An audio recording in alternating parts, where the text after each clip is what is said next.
नमस्कार। रेडियो रिमझिम से प्रस्तुत है स्थानीय हालचाल। पहले मुख्य हालचाल। जिलाधिकारी के नेतृत्व में बसडीला पंचायत में चल रही विभिन्न योजनाओं की गई जांच। कई लोगों पर शो कॉज जारी। झीरवा पंचायत के मुखिया नजीर अहमद पर अपराधियों ने किया जानलेवा हमला। ताबड़तोड़ फायरिंग में बाल बाल बची मुखिया की जान। पोखरा में डूबने से एक युवक की हो गई मौत। शव को कराया गया पोस्टमार्टम। बसडीला में NH 27 पर पुलिस की गाड़ी को ट्रक ने मारी ठोकर। इंस्पेक्टर सहित 4 घायल। मीरगंज के खरौनी में पेड़ से लटकता मिला एक युवक का शव। पुलिस जांच में जुटी।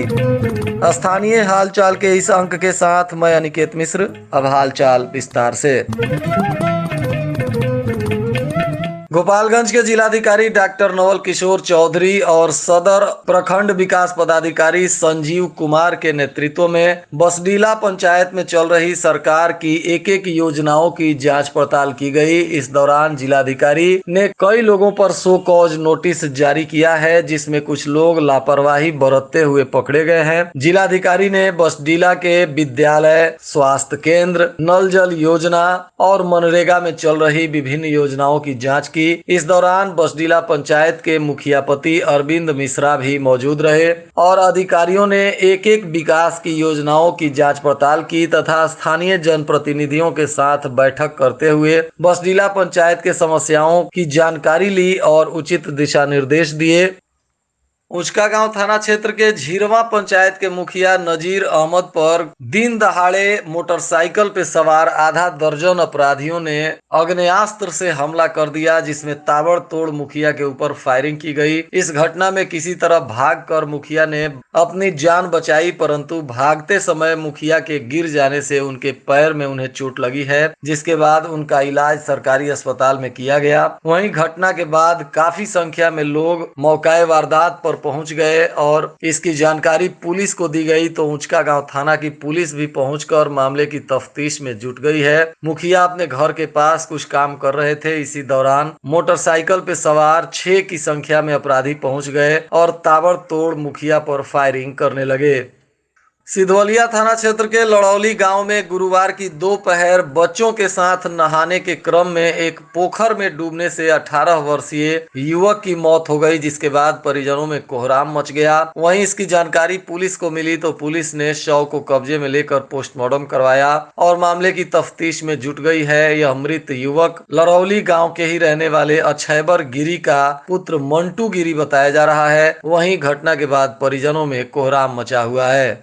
सदर इंस्पेक्टर हीरालाल पासवान अपने दल बल के साथ वाहन से गोपालगंज से कुचायकोट की तरफ जा रहे थे। इसी दौरान बसडीला NH 27 पर पीछे से एक अनियंत्रित ट्रक ने उनके बोलेरो गाड़ी को जोरदार ठोकर मार दिया, जिससे उनकी गाड़ी कई पलटी मारते हुए नेशनल हाईवे के डिवाइडर से टकरा गई, जिसके बाद इस गाड़ी में सवार सभी लोग घायल हो गए। स्थानीय लोगों के सहयोग से इन सभी को अस्पताल पहुंचाया गया, जहां इन लोगों का इलाज चल रहा है। वहीं ट्रक ड्राइवर अपनी गाड़ी छोड़कर फरार हो गया, परंतु पुलिस ने ट्रक को कब्जे में ले लिया है और मामले की तफ्तीश कर रही है। इस घटना में सदर इंस्पेक्टर हीरालाल पासवान तथा उनके बॉडीगार्ड अवधेश कुमार, गार्ड बसंत कुमार और ड्राइवर नंदन कुमार घायल हैं। इन सभी का सदर अस्पताल में इलाज चल रहा है और पुलिस इनके मामले की तफ्तीश कर रही है। जिस ट्रक ने इनको ठोकर मारा है वह एक टैंकर ट्रक थी, जिसमें उत्तर प्रदेश का नंबर प्लेट लगा हुआ था और इस ट्रक के ऊपर बिहार सरकार के उत्पाद विभाग का भी एक स्टिकर चिपकाया हुआ था, जो इस मामले की संवेदनशीलता के तरफ इशारा कर रहा है। फिलहाल पुलिस ने ट्रक को कब्जे में लेकर जांच पड़ताल शुरू कर दिया है।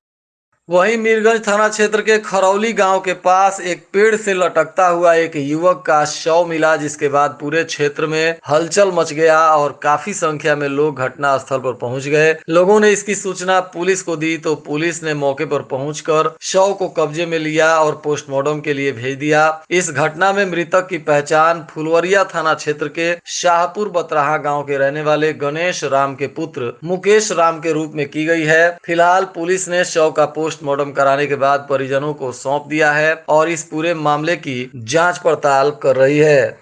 वहीं नगर थाना क्षेत्र के कौशल्या चौक के पास दो मोटरसाइकिल की आपस में जोरदार टक्कर हो गई, जिसमें दो महिला गंभीर रूप से घायल हैं। घायल महिलाओं में लीलावती देवी और सरिता देवी का इलाज सदर अस्पताल में चल रहा है।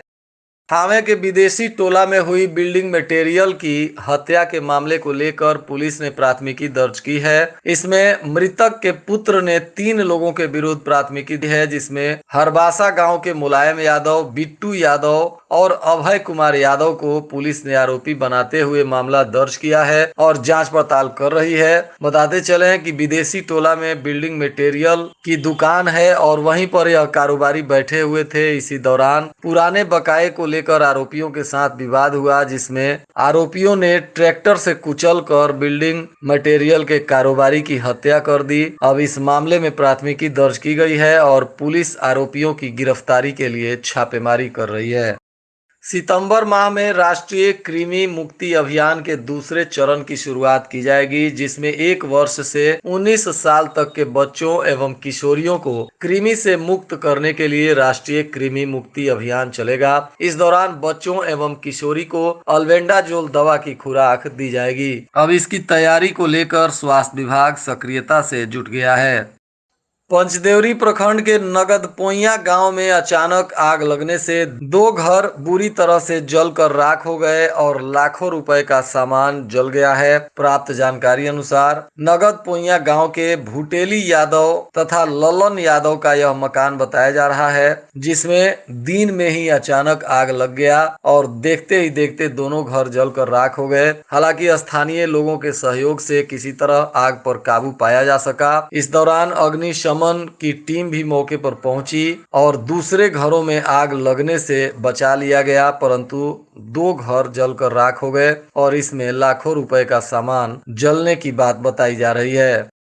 उत्पाद विभाग की पुलिस ने कुचायकोट थाना क्षेत्र के बघौच रोड से एक एम्बुलेंस को पकड़ा है, जिसमें भारी मात्रा में विदेशी शराब भरकर हरियाणा से लाई जा रही थी। यह शराब एम्बुलेंस के अंदर तहखाना बनाकर उसमें छुपाई गई थी और गुप्त सूचना के आधार पर पुलिस ने कार्रवाई करते हुए इस शराब के बड़ी खेप को पकड़ लिया है। इस दौरान एम्बुलेंस के चालक को भी पुलिस ने गिरफ्तार कर लिया है और आगे की कानूनी कार्रवाई की जा रही है। कुचायकोट के प्रखंड विकास पदाधिकारी वैभव शुक्ला ने 50 से अधिक बीएलओ को कार्य में शिथिलता बरतने के आरोप में शो कॉज नोटिस जारी किया है, जिसमें 24 घंटे का वक्त दिया गया है और इसमें यदि संतोषजनक जवाब नहीं मिलता है तो बीएलओ लोगों पर कार्रवाई की जाएगी। बताते चले कि गरुड़ ऐप के माध्यम से सभी बीएलओ को मतदाता पहचान पत्र को आधार कार्ड के साथ जोड़ना है और इसी काम को लेकर सभी बीएलओ सक्रियता से जुटे हुए हैं, परंतु कुचायकोट प्रखंड में 50 से अधिक बीएलओ काम को लेकर प्रखंड विकास पदाधिकारी ने असंतोष व्यक्त किया है और इसी को लेकर अब इन लोगों पर शो कॉज नोटिस जारी किया गया है। कुचायकोट प्रखंड के प्राथमिक विद्यालय मुर्गियां उर्दू में 15 अगस्त को झंडोत्तोलन के समय राष्ट्रगान के बीच में ही 3 शिक्षिकाओं का ऑफिस में बैठकर मोबाइल चलाना अब भारी पड़ता हुआ दिख रहा है। इस मामले में स्थानीय जनप्रतिनिधियों ने प्रखंड विकास पदाधिकारी वैभव शुक्ला को आवेदन देकर कार्रवाई करने की मांग की है। दरअसल ये तीनों शिक्षिका अपने विद्यालय में उस वक्त मोबाइल चला रही थीं जब पूरा विद्यालय 15 अगस्त के कार्यक्रम में झंडारोहण करते हुए राष्ट्रगान कर रहा था और तभी ये महिलाएं विद्यालय के ही कमरे में बैठकर मोबाइल देख रही थी। अब इस मामले में स्थानीय मुखिया तथा उप मुखिया ने अन्य जनप्रतिनिधियों के साथ मिलकर वैभव शुक्ला को आवेदन दिया है और प्रखंड विकास पदाधिकारी से मामले की जाँच करने की निवेदन की है। और आज के मौसम का तापमान गोपालगंज में न्यूनतम 27 डिग्री सेल्सियस और अधिकतम 36 डिग्री सेल्सियस रहने की संभावना है।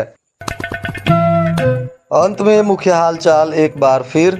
जिलाधिकारी के नेतृत्व में बसडीला पंचायत में चल रही विभिन्न योजनाओं की गई जांच, कई लोगों पर शो कॉज जारी। झीरवा पंचायत के मुखिया नजीर अहमद पर अपराधियों ने किया जानलेवा हमला, ताबड़तोड़ फायरिंग में बाल बाल बची मुखिया की जान। पोखरा में डूबने से एक युवक की हो गई मौत, शव को कराया गया पोस्टमार्टम। बसडीला में NH 27 पर पुलिस की गाड़ी को ट्रक ने मारी ठोकर, इंस्पेक्टर सहित 4 घायल। मीरगंज के खरौनी में पेड़ से लटकता मिला एक युवक का शव, पुलिस जांच में जुटी। इसके साथ ही रेडियो रिमझिम से प्रसारित स्थानीय हालचाल का यह अंक समाप्त हुआ। नमस्कार।